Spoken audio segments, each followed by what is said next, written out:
Um, Yep, just say your name, that you're the chair, what meeting today is, of um, what council, and that you're calling the meeting to order. okay, my name is Kareem Suleiman. This is the Brookline Youth Council, and I call this meeting to order. Great, thank you. And then you need to go around and call the attendance. Astrid Young, Here. Sylvie J. Welu, Here. Penelope G. Newsom, Here. Noah Greenhouse, Do not see no online. Ruby DeBruin, Ruby emailed that she is sick.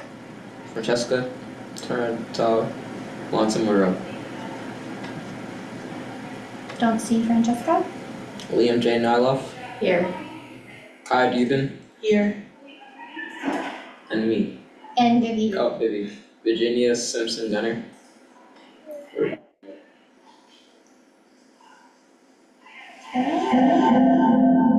Hold on, audio feedback in the room. Why? Hold on. Okay, fix it. There we go. Okay. All right. So after you call a meeting to order, you'll always call the attendance like you just did. So good job. And then we'll go on to the next item of business, which Vice Chair Dubin, you requested that this get added to the agenda to mimic the select board agendas, right? So announcements and updates from the council. So Chair, do you want to ask if there are announcements or updates?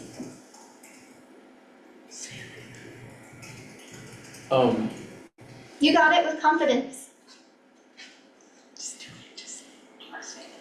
No, you need to ask. Is there any announcements or updates for the council? No. No, sir. Okay, it looks like there are none. All right, so the next item on the agenda is the approval of minutes. Vivi, I did not see minutes loaded into Civic Clerk yet. Do you have minutes? I have minutes, but I don't have the attendance list. Okay, do you have them in a shareable format to share on screen to review with the committee, or do you all want to vote on the minutes next time when you've had a chance to review them? We can vote on the minutes next time. Next time? Okay, so the chair, Chair Kareem would like to wait on those for next time. So Vivi, let's work on adding those to the packet for next time in the agenda.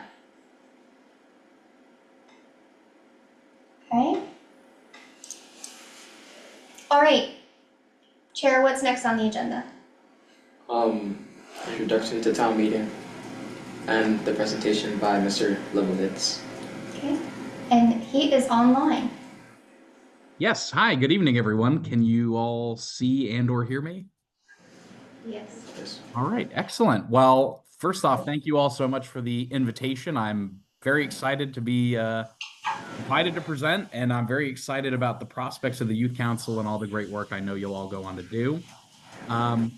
I spoke with both the chair and vice chair about this presentation and got a sense from that conversation that the council could benefit from kind of a high-level overview of both town meeting and more generally how Brookline government functions. So I've put together I'm hoping brief presentation on those things, and then at the end would be happy to open that up to questions or discussion.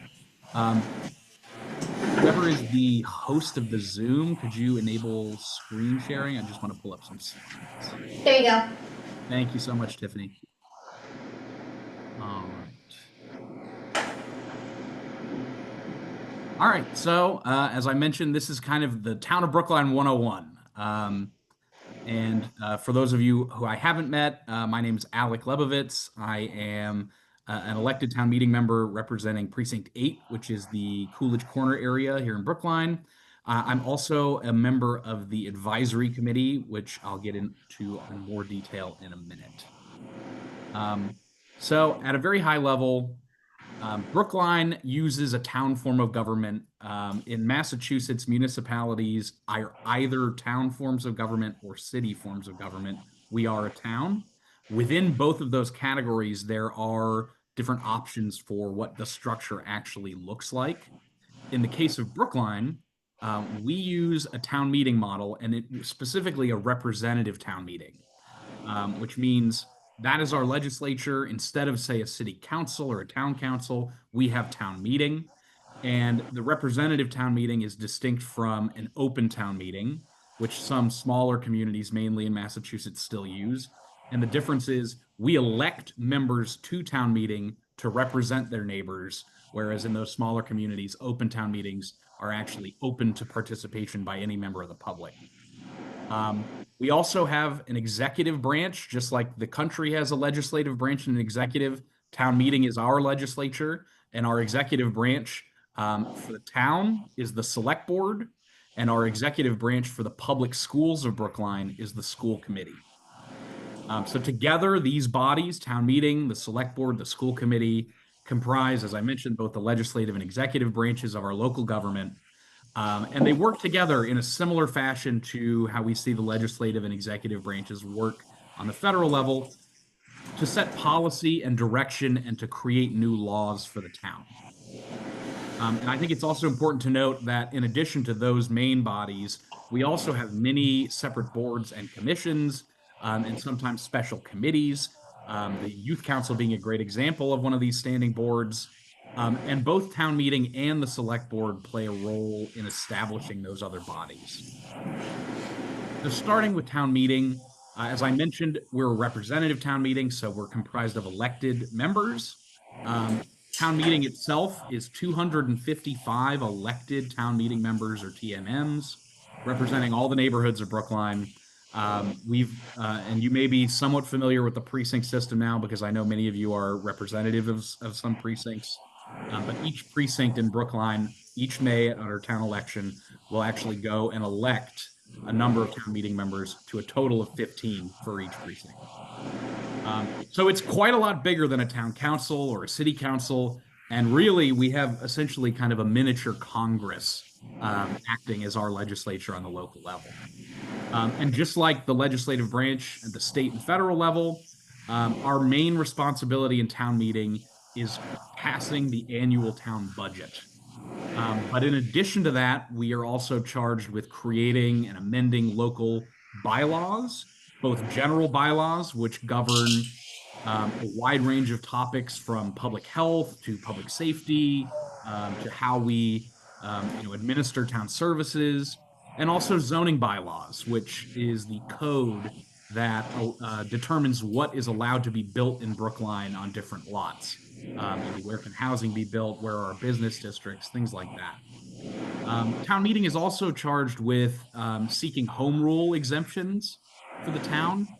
These are cases where we'll submit what's called a home rule petition, and that's to secure an ability to pass a new law locally that we wouldn't otherwise have permission or the ability to do without the approval of the state legislature. That's a little wonky, but I'm happy to get more into that if there are questions on that. And we also pass resolutions, which, while not as, not having the force of law, are statements that oftentimes communicate what town meeting or the town of Brookline feels on different topics of interest or importance to the folks who live here. And typically, town meeting meets twice annually. We have an annual town meeting each May. That's where we pass the budget for the year, and as well as deal with other matters. And we also have a special town meeting in November, typically, which actually we have coming up in a little over a month. And all meetings of town meeting are facilitated by an elected position called the town moderator. The moderator is, as I mentioned, he's a person that's elected townwide, again at our May elections, to a 3-year term. And the moderator is charged with facilitating town meeting. So he or she stands on the podium and the stage in the auditorium and actually conducts the flow of town meeting. They also issue rulings on scope, which is kind of a legalistic way of saying what's allowed in terms of changes to pending legislation, which we also call warrant articles that are before town meeting. And another really crucial role that the moderator plays is he or she appoints members of the advisory committee, which I referenced earlier that I sit on. And also, oftentimes when a special moderators committee is created by town meeting, usually to study a topic of interest in greater detail, the moderator will appoint members to those committees as well. So to give a little more on the advisory committee, what we do there is actually before the budget comes to town meeting to be voted on, at the advisory committee, we meet with every department head in the town government. We hold public hearings on proposals for each of the department budgets. And ultimately, we work with the town staff, department heads, and we craft the budget that town meeting has to approve. So advisory committee generally is made up of a subset of appointed town meeting members and some at-large appointees who are not town meeting members but are appointed to the advisory committee because they have specialized experience in budget writing or in legislative policy making. Additionally, in addition to crafting that budget, which takes up a lot of our time, we also hold public hearings on any warrant article that's set to go before town meeting. So any bill or local legislation that town meeting will vote on, we will hold a public hearing on it, and we will also offer our advice to town meeting. We'll typically vote on whether to support an article, whether we think it should be amended, or whether we think it maybe needs more study or should be referred to another committee. So together, town meeting, the moderator, and the advisory committee really comprise the legislative branch of town government and how we go through the lawmaking process there. As I mentioned, we also have an executive branch in Brookline government, which is the select board. The select board is a 5-person board. They're elected by the whole town to 3-year terms. And every year at our town election, we vote for some members of the board, either 2 or 1, depending on where we are in the 3-year cycle. And just like the president at the federal level or the governor at the state level, the select board is really the chief executive, the CEO of the town together. And they have a long list of responsibilities and duties that they discharge. Those include overseeing the work of our town departments, and in particular, working very closely with the town administrator, who is our chief staff member. He is the kind of if the select board's the CEO, you might call him the chief administrative officer or something like that. Another kind of cabinet position there. Another large responsibility of the select board is creating administrative policy. These are policies that don't need to necessarily go through the legislative process. They don't need to be created into new laws, but they might be set or created by the select board to help guide the work of the town departments or set rules of conduct for how the town boards and commissions, for instance, conduct themselves. I think I saw on your first agenda, you took a look at the select board's policies on boards and commissions and how they operate. That's a great example of what administrative policy looks like. Also, at a very high level, the select board sets the strategic direction for the town. Typically, they hold retreats every year. They put together kind of planning documents and roadmaps. And ultimately, what they do is they say, they kind of put out checkpoints that we really want to hit as a town government. So, for instance, one of their recent planning documents they put out had looking for new revenue and trying to find savings in certain places and implementing town plans. So they really kind of direct, the direction the town needs to move in. Another really key responsibility for them is they make appointments to many boards and commissions, and they also appoint the heads of our town departments. So that requires them to interview folks. I think people in this call may have gone through that process, so you have a little sense of like what that looks like. And in addition, there's a lot of miscellanea that they're also charged with. Licensing requests in town they approve. If the town is being offered any gifts, if we want to create a new position in one of our town departments or promote an employee, the select board really takes the lead role there. And also, just like the executive branch and other governments, the select board at the end of the day is really responsible for enforcing our local laws. And just like the advisory committee, they typically also weigh in on pending warrant articles, legislation, and let town meeting know if they agree with it or disagree. And that kind of brings me to the school committee, which, if you remember at the beginning, I referenced as kind of the executive counterpart to the select board for the schools. And just like the select board for the town, the school committee is the executive for the public schools. So you have to think, even though Brookline as a municipality is one government, there is kind of a separation between the town and town departments like public health and the police department and fire and public works and the school system. They are part of one larger entity, but the way they're governed on the executive level is separate. And that's because of state law. State law requires that towns and cities have separate executive bodies for their municipal operations and for their school operations. However, their responsibilities are very similar to the select boards, just on the school side. So just like the select board, they are responsible for managing the public schools, managing different departments and their operations, creating educational policy. A little distinct from the select board, the school committee also has some budget making authority. And in fact, they take the lead on developing the school budget each year down to the line item or program level. And despite the fact that the school committee takes the lead in developing the school budget, just like the town, the ultimate approval for that budget has to come from town meeting. So when we vote at town meeting on the total budget, that includes the school budget that the school committee developed and the town budget that the advisory committee and select board developed.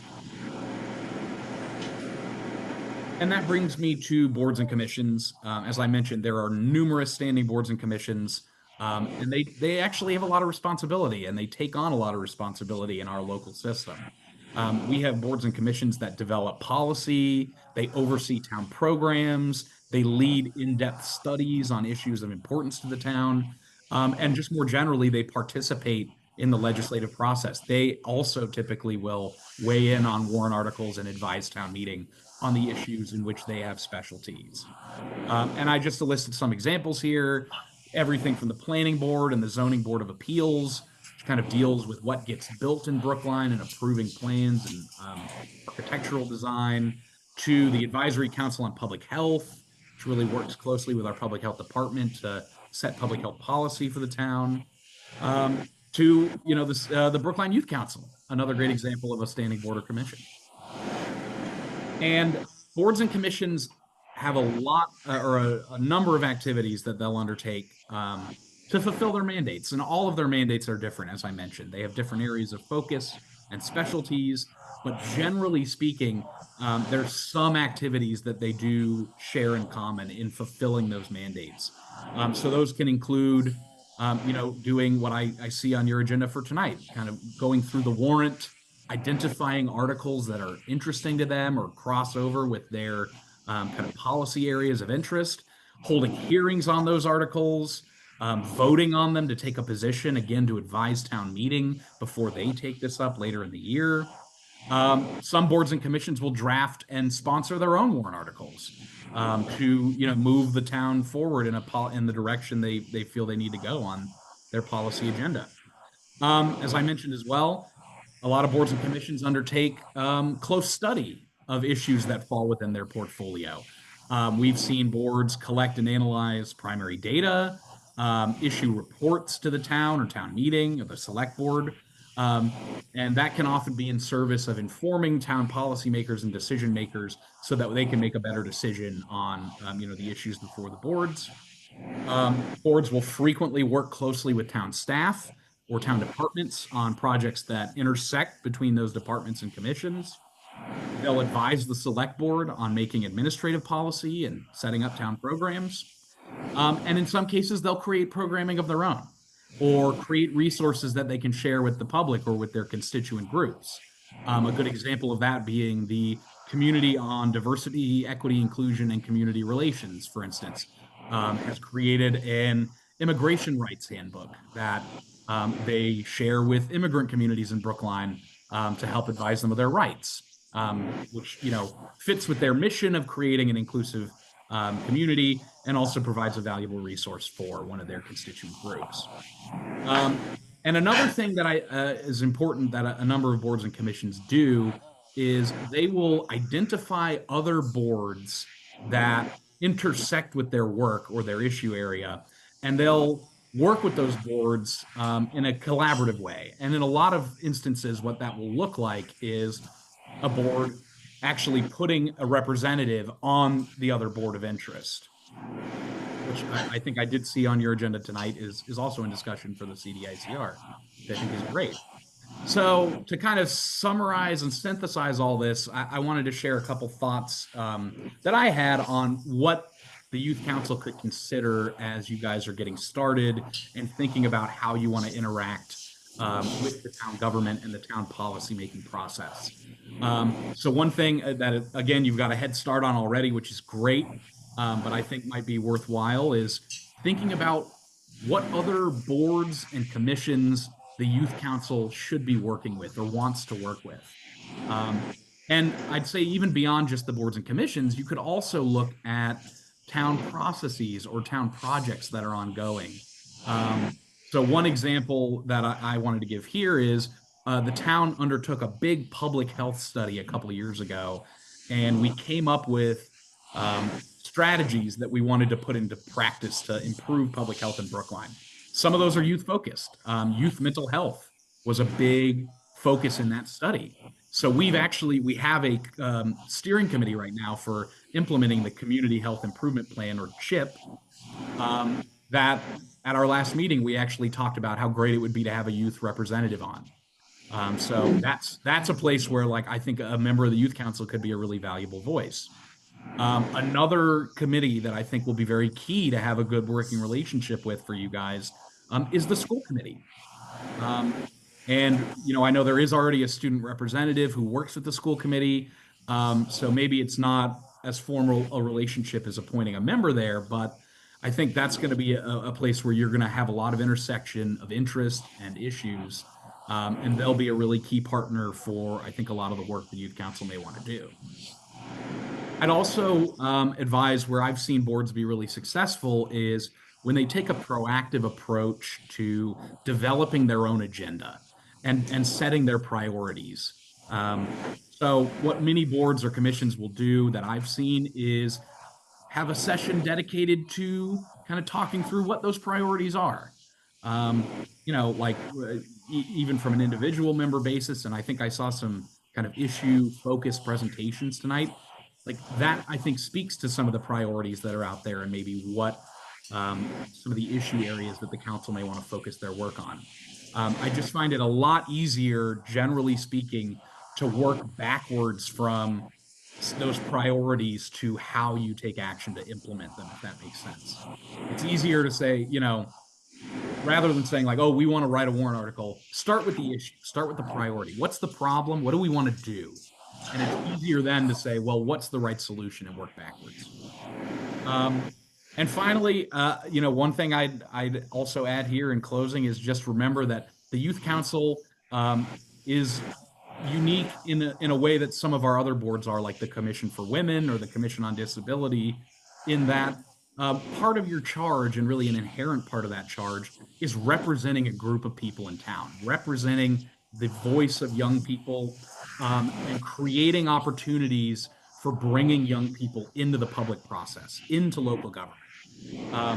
So I would encourage you to kind of take that representation role into the work that you do, and maybe think about, well, how do we engage young people? How do we collect data on what their priorities are? Or how do we create opportunities for them to learn more about how they can get involved in the local level, or put what they really think is needed action by their town into action, and bringing them into that process. So I'll conclude there. I don't want to go on too long, but with that, I'd be happy to take any questions and just open it up for a broader discussion. And thank you again so much for the invite. Happy to be here.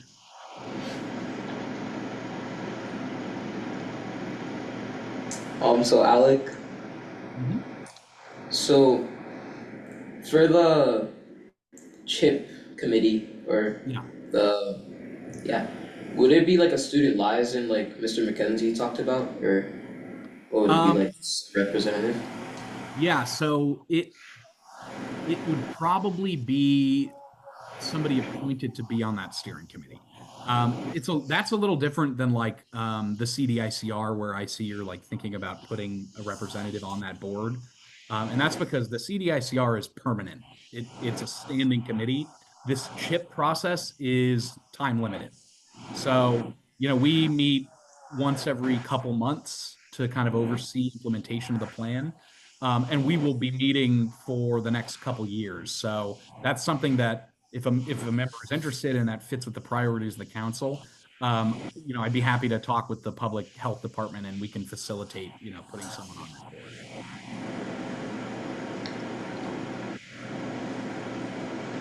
Other questions you all have?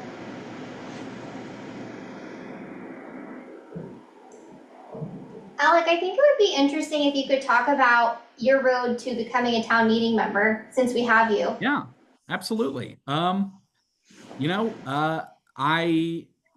was interested in kind of politics and public policy from when I was in high school. I was part of my student government. I did, the mock trial and debate club and all that fun stuff. And so when I went to undergrad at Northeastern, I knew I wanted to major in political science, but I didn't really know, what area I really was interested in. And ultimately, what really kind of led me to policy work and then politics on the local level was I had a really great internship experience at an organization in Boston called Healthcare for All, which is a consumer advocacy group that basically tries to lobby for the state government to provide universal health care. And that experience was just so amazing. It was in the first Trump administration, and we were part of that campaign to save the Affordable Care Act, and we won. And it was like an incredible experience. And I got to talk to all these great people and like understand this whole ecosystem. And so I've been doing public health work ever since. And kind of from that, I got interested in what was Brookline doing for public health. And I met some people in my neighborhood who were on the public health committee, and I got talking with them. And I just got really interested in, what can we do on the local level? And I decided to run for town meeting 3 years ago. It was the first campaign I'd ever run myself as a candidate, and it was terrifying.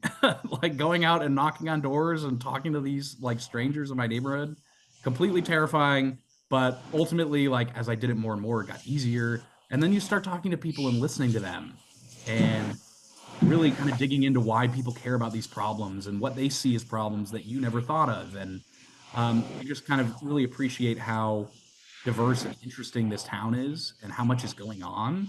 And even though there's, almost 300 of us in town meeting, like it feels really incredible to be able to make a difference on the local level. And that's why I've stuck with it ever since. And that's also why I'm so excited that we're setting up a body like this to like get young people that experience early on and show them that, you can make a difference just by showing up and just by talking about this stuff. So I'm Alec, just so encouraged to see you all, and I hope you all enjoy the experience and stay involved. Alec, I hope I'm not putting you on the spot, but were you the youngest town meeting member ever elected? No, well, I don't think ever. At the time, I was maybe the youngest or second youngest in town Okay. meeting. But we do have the youngest ever elected, who is currently in town meeting, and he's a young man named Bradford Kimball, and he was elected when he was 18 years old. Wow. And to my knowledge, I believe he is the youngest person ever elected to town meeting, and he was just reelected to another term. So, this is something real. This is something you can get involved in on a really kind of serious level as soon as you're 18, and people in Brookline are doing it. You had a couple of questions or comments over No, he there? already answered my question with like the age limit. Okay. Yeah, you have to be 18 to run. It's the same So like as for any position in however you need to Brookline? be to vote. Oh, pardon? For any position? Um, in Brookline, I believe so, which again was another reason why I really liked the idea of this youth council. It's creating opportunities for people who are interested, before you turn 18. And so you can kind of get a sense of the layout of the town and whether this is something you're really interested in, or if it is, like what areas would you want to work on? And yeah, yeah. Alec, one other thing, you've helped a lot of students, particularly from BHS, craft warrant articles and go through that process. What does that look like, and what is the timeline for thinking about crafting warrant articles if that's something this group is interested in the future? Yeah, that's a great question. So this kind of goes back to what I was talking about with priorities. My general advice on warrant articles is you really bring a warrant article when you have an idea that you are really passionate about and there isn't an existing mechanism to make it happen without going to town meeting. That being said, I've worked, like Tiffany said, I've worked with students on creating the youth council. I worked with some other students on passing a resolution to like get Brookline on board with divesting from nuclear weapons. There were a couple others. Like there's some incredible ideas and valuable stuff that's come out of the minds of BHS students.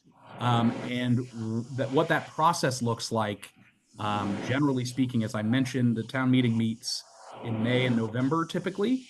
And about a month and a half or so before town meeting gets together, is an important date, which is the warrant closes. The warrant is kind of what we call the docket for what town meeting will vote on in each session. So if you are interested in doing a warrant article, first think about when's the next town meeting. So for your purposes, it would be May because the warrant's already closed for November. And what you'd want to do is think of what's your idea? Why is it important? Understand that. How can we kind of pitch it to people? Because a big part of passing a warrant article is convincing people it's a good thing that we need to do. And then generally, a big part of the process is kind of reaching out to people in the town structure who have knowledge that you might need to get this done. So a good example is like, is it legal? Like that's a good place to start. So we have a town council, our kind of town attorney. You reach out to him, say, hey, here's my draft. Is this legal? Do I need to make any changes? If it's something related to public health, you probably want to reach out to the public health department and their committee. So kind of talking to the experts, getting a sense of like, do we need to refine this in any way? And then ultimately working on that proposal, getting your draft really tight and finalized. And then when the warrant closes, like right before that, you actually go to town hall with 10 signatures from registered voters and your draft, and you go upstairs to the select board office and you file it with them. And then, about a month and a half later, town meeting will actually get together and vote and potentially make a new law. In that interim time, that month and a half or so, that's when all these public hearings that I referenced happen. So if you do a warrant article, you will have a public hearing at the advisory committee. You'll have a public hearing with the select board. If the youth council ever wants to do a public hearing on an article, you would do it in that same period. And ultimately you go through all those hearings, all those boards weigh in. You might amend the article if, you think they make a good point or have a good critique. And then ultimately in May or November, you go to the town auditorium and you're in there with the 300 or so of us and we actually vote on it. And, that's how we make laws here. It's a really interesting process. And of course, if this group or any individuals of you are interested in that or have a really great idea that you're passionate about and you want to try and translate that into an article or think about how the town can do it, I'm happy to be a resource. As Tiffany mentioned, I've done a bunch of these already. So I think this group might have my contact, but if not, I'm happy to circulate it. And feel free to reach out anytime. Happy to chat. I can share it afterwards too, Alec. Thank you for Thank being you. here. Are there any other questions from the group? Okay, I think you've left us with a lot to think about and to look at the warrant and decide what we want to do next. Awesome. Well, as I said, I'm so excited that this group is off the ground, and thank you, Tiffany, for all you're doing to support them getting underway. And best of luck to you. And I'm so excited to see the work that you do for Brookline. Thank you, Alec. Thank you. Thank you. All right. So I think the next thing on our agenda is to talk about diversity, equity, inclusion, and community relations. Were you expecting Mr. McKenzie to come? Yeah. Or were you just going to talk about it? I think he said he was I just want to about it. Do you want to discuss this now or at the next meeting? Next meeting. He said that he wanted us to pick. Eliza? Yeah, A liaison. yeah. I feel like we should pick one when we see it. I don't think he wants to. Yeah, Alright, I guess we can pick one now. Okay, Could we learn a little, or yeah. can you provide any like information about it, just like before we can consider this? Kareem, okay, Okay, so What do it's you know? most- and make sure you speak up so people online can hear. So it's mostly like a liaison is more, it's like a bit of like a representative, and you attend meetings of his commission and his board. So in that sense, if you become the liaison or anyone else becomes the liaison, I think they attend meetings and like talk to us about, like maybe a meeting after, talk to us about what you talked about with Mr. McKenzie and his board. So, yeah, I think that's mostly the gist of it. What Yeah. does his board do? It's like a board for diversity, equity, and commission. It's just like representing like the diversity within our Brookline. town and making sure that like those people are like spoken for. And kind of like what Alex said, they like made a handbook on immigration within Brookline. So they like work towards resources, so the liaison's job would be like saying what like youth wants for that commission, like we find that the youth in this commission wants for their commission to do. Yep, that's exactly right. They, I think discuss things like the language access policy and plan, the different diversity and inclusion events that get put on around town, including, we have an Indigenous People Celebration Committee, but, there's a role to play there. So there's a student liaison seat on that commission, and they're looking to fill that seat. It's been vacant for a while, and so, Chair Kevin McKenzie reached out and asked that you all select someone from your membership to go to those meetings and serve as a commissioner for the Commission on Diversity, Equity, Inclusion, and Community Relations. It looks like their meetings typically when held are on Thursdays at 6:30 p.m. So have that in mind. And so you all can discuss amongst yourselves who might want to do that. Yeah. Is there nothing like? Yeah, is it every Thursday or like once a month? It looks like they met in September and then in June, so it doesn't seem to be super frequently, but I couldn't see like what the regular schedule was. Twice a year. It's more than that, I think.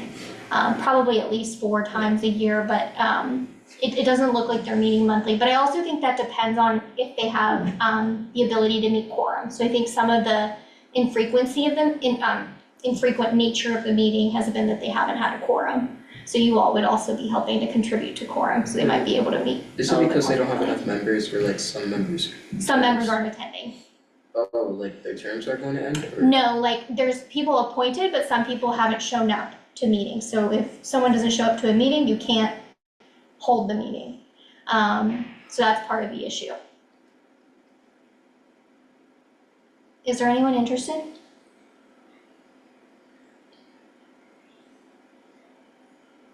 Yeah? Yeah. Okay, do you all want, does someone wanna make do you move to appoint yourself as the liaison? I move the motion. Okay, does anyone second? I second. Okay, and then, you'll need to, Kareem, go around and call people one by one and get their vote. Sylvie J. Welu, I don't think, oh wait, are you Sylvie? Yeah, sorry, I don't know all the names yet. All good. I approve.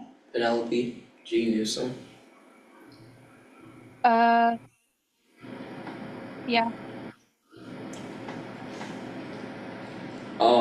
Virginia Simpson Wiener, Oh, we can't hear you, Vivi. Oh, there you Abstain. go. Abstain, okay.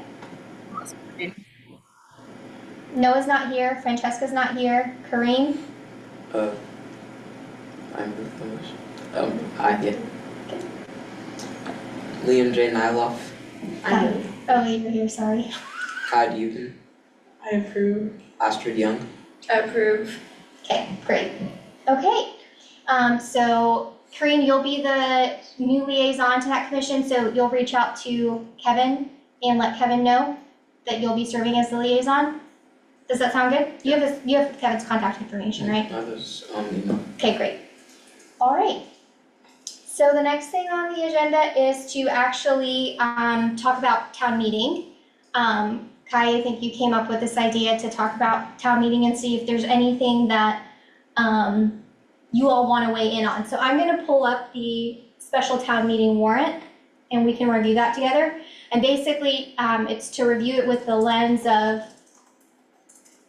do we want to make a written report about whether we recommend or disagree with a particular warrant article?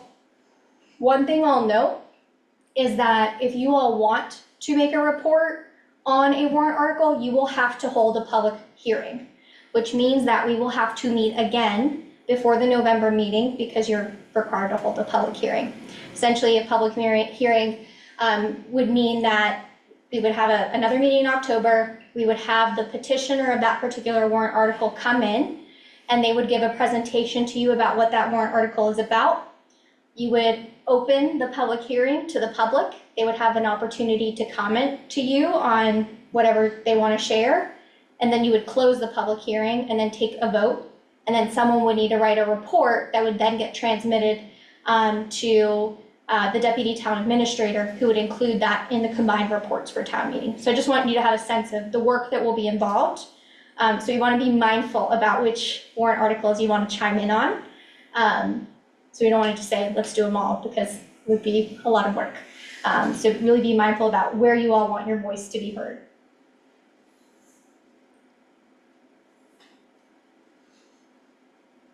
So everything related to town meeting is available on the town's website, just under government and town meeting, and then current town meeting files. Sorry, online, let me share my screen so you all can see what I'm talking about.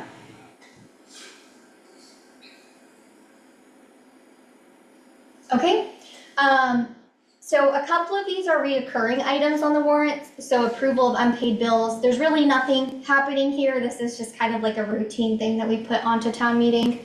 Collective bargaining agreements. I don't think there's anything going on there right now. Just another routine item that goes on the warrant. Budget amendment. I don't think that there's anything there. Again, another routine thing that we put on in case if there's something that's there, we need to talk about it. Article number 4 is about amending the general bylaws of the town to update and correct inconsistencies. So this warrant article, our elected town clerk is moving our town bylaws, which is like a big book of physical documents that define the town laws, is getting moved online. And so in that, it's correcting some errors and inconsistency in how departments are titled and things that are contradictory to each other in the laws. So that's what that's about. Number 5 is a bylaw on dissolving the Human Resources Board, which is a board of the select board, like that the select board appoints. They have historically chimed in on job descriptions in the town and also on grievances. 6 is about amending the zoning bylaws. So we have the general town bylaws and then the zoning bylaws that Alec talked about. Zoning is more about land use and what can be built where in the town. So this is amending the zoning bylaw to comply with state law on where family childcare homes can be built. Number 7 is about creating a zoning overlay district. Number 8 is about nuisance lighting. I think this is about reducing the amount of light there is in the environment, trying to have more of a dark sky and preserving a dark sky. Number 9 is actually being led by Alec Leibovitz, who you just heard from, and it's to create a general bylaw to establish a renter's handbook. So just a guidebook for renters in Brookline. Number 10 is to name a baseball diamond in town to Campania Diamond after someone in Brookline.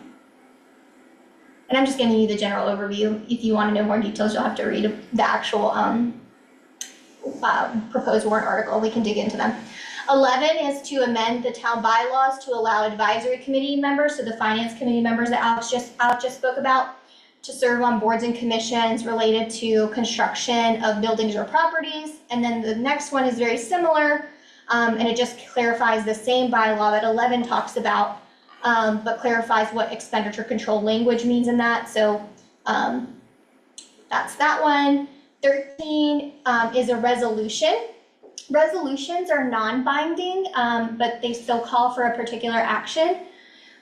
This one is a resolution that is asking for town meeting to encourage folks to consider our older adult population when determining the use of the Fisher Hill property, which is basically a property that the town has acquired. And so they would like to see it used in a particular way, and so they're asking for that special consideration. Number 14 is a resolution which is asking us to make contact information for public officials available on the website. Number 15 is a resolution regarding the celebration of LGBTQIA+ Pride Month. That one's pretty straightforward. 16 is a resolution encouraging bringing a professional women's basketball franchise to Boston.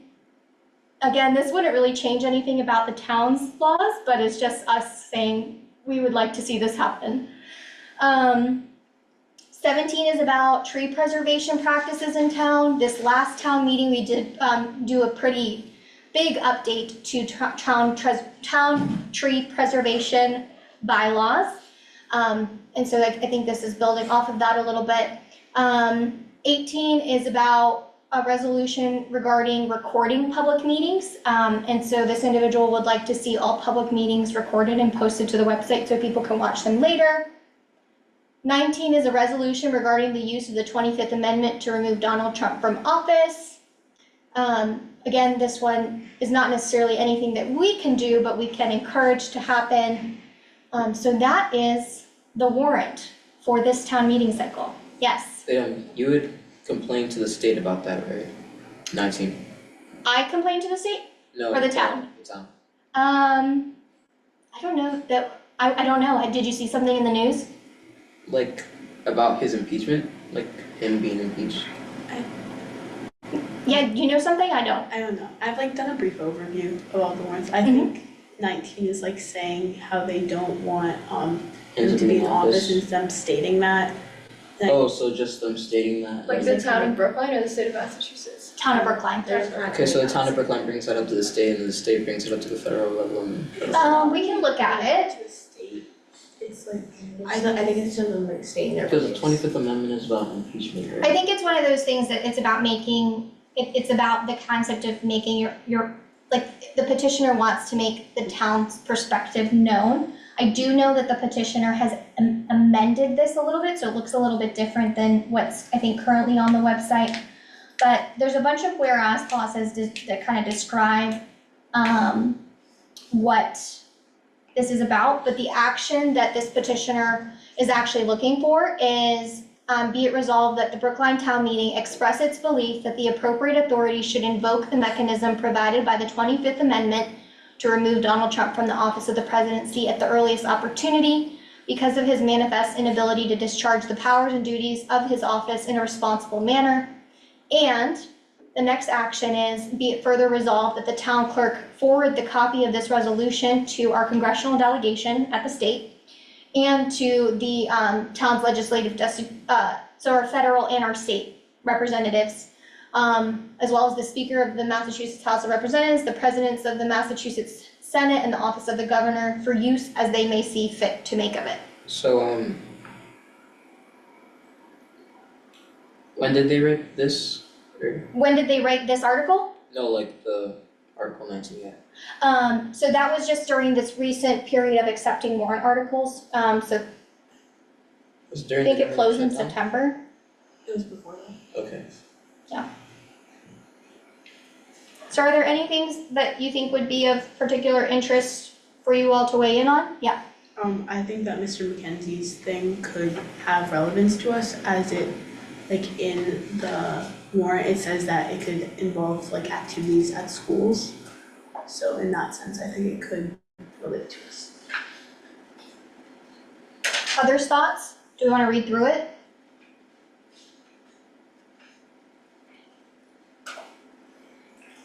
If I can get it to focus. Is it?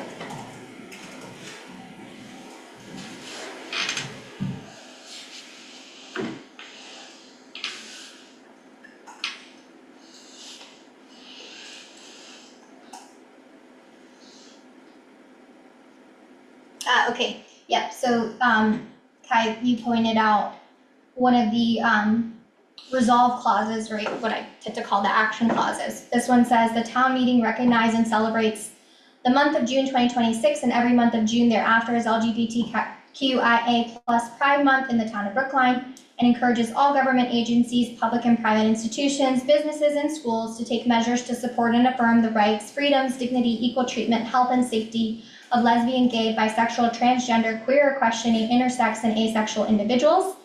And the town meeting urges the select board to proclaim the month of June as LGBTQIA plus Pride Month in Brookline.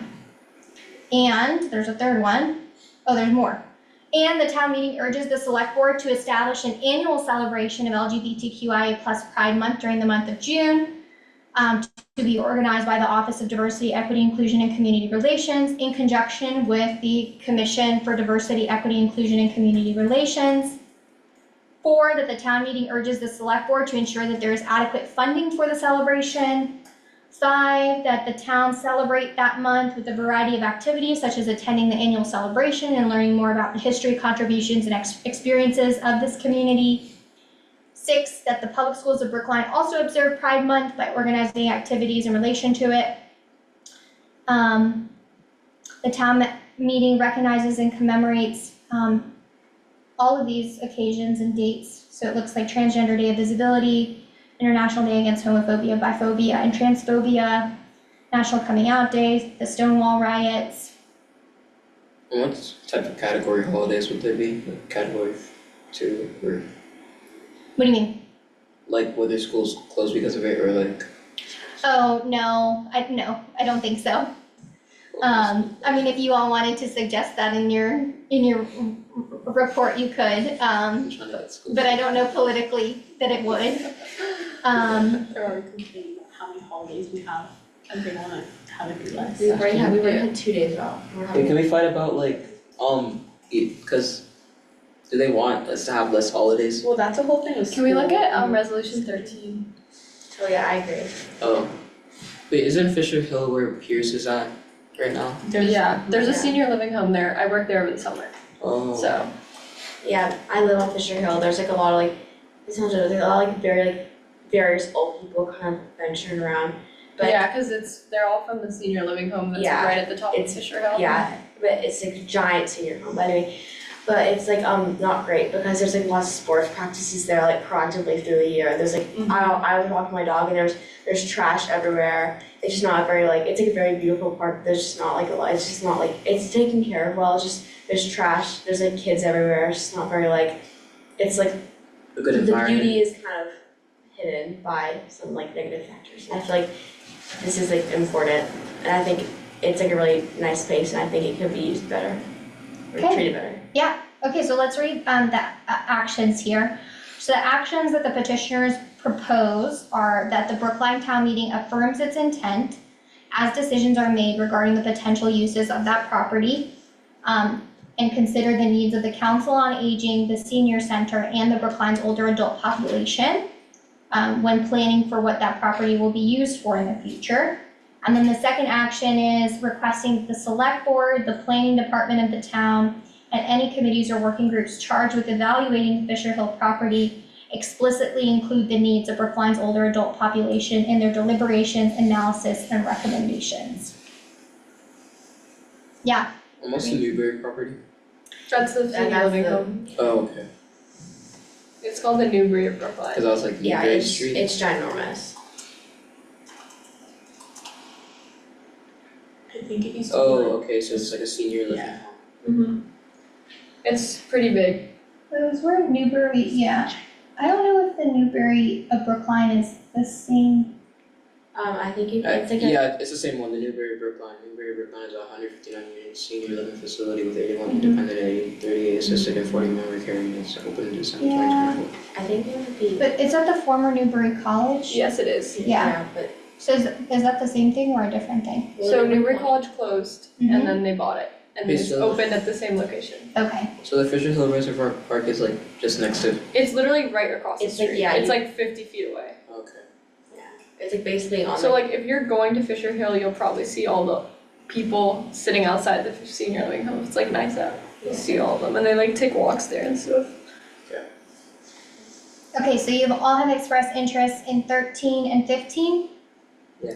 You think you wanna chime in on those, hold public hearing? Is there any way we could like wait to consider until next meeting so everyone can know we have to do this? No, so, let me see if the timeline is on here. Essentially, I don't have the exact date on me, it's at my desk, but, in the first week of November, the combined reports are due. So if we don't get them Oh. in before the end of October, you won't be included in the combined reports, which kind of defeats the purpose of holding a public hearing. Wait, why would we need to have it in the first week of October when the select board the town meeting is on the 16th, right? Yeah, so we would need to get it in the combined report, so basically, any committees that hold a public hearing and vote on a warrant article, write a report, and that gets transmitted to the deputy town administrator, which gets included in like a physical document that goes to every town meeting member, which has what the warrant article is, how the select board voted, how the advisory committee voted, how you all voted, and has everyone's votes and information. And so it takes time to put that in print and production. So that's why the kind of timeline there. So it's the same for every board and commission. So it's either we'd have to have another meeting this month or we Yeah. just do it at this meeting? We can't do it at this meeting because you need to have a public hearing, and a public hearing requires the petitioner come in. And it also will require that you duly notice the meeting. Is the public So- hearing on the 16th or, Wait, so would the public hearing be one per warrant article or could you do one public hearing for all the warrant articles? So we can have one, public meeting, but you would have multiple, so we could meet once and hold multiple public hearings for the different warrant articles. Okay. So we could pick a date, invite the petitioners for each of these warrant articles to come in, present, open the public hearing, close the public hearing. And then one of you, or two of you would need to collaborate for each warrant article, essentially write the perspective of your fellow council members, and how you all voted. Wait, I just have a question Yeah. about one of the warrants, the one that says that like all, like public workers or like elected officials need to have their like contact information posted online, would that include us? No, I think this one, let's take a look at it. I don't know all of these super in depth. I think this one's referring to elected constables. And sorry, this is actually focused on elected officials. You all are not elected, so no, it wait, wouldn't so we're apply just to you. like, However, your contact information is technically, I think, a public record because you're appointed official.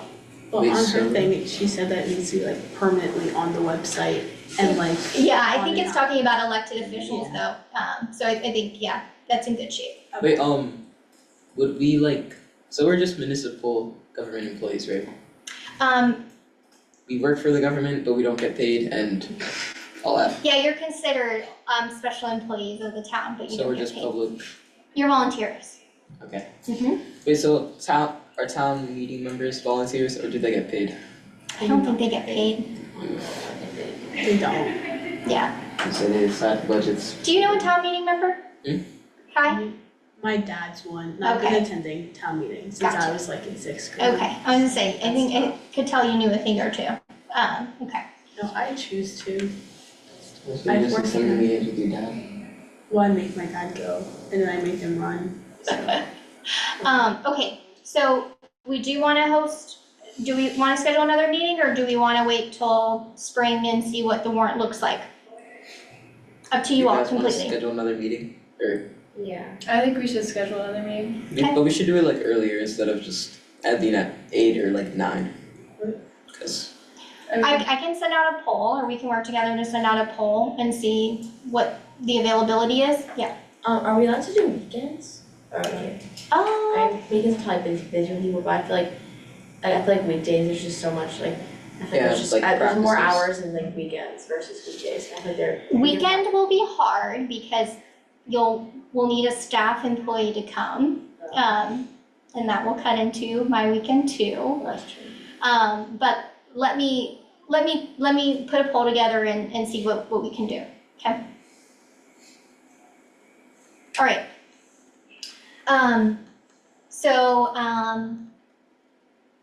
Shall we make a vote on, holding a public hearing for warrant articles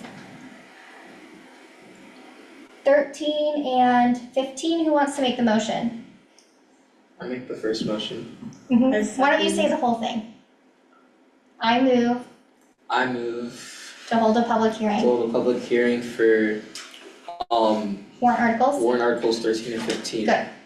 And I don't mean this to be hard on you, it's just to have you practice, doing this. All right, who seconds the motion? I second. Great, and then Corinne, you can take votes.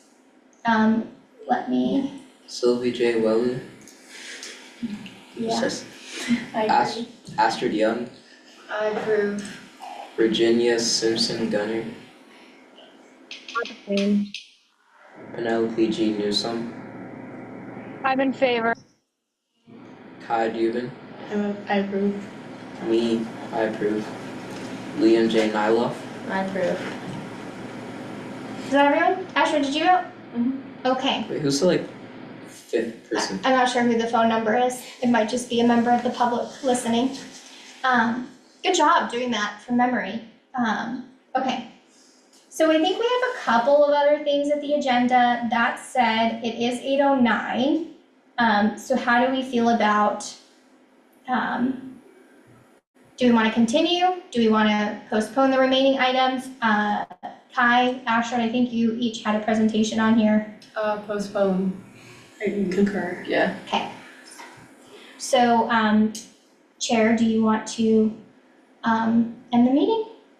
I forward to end the meeting. Great. All right. Thank you, everyone. Thank you. Thank you. Thank you.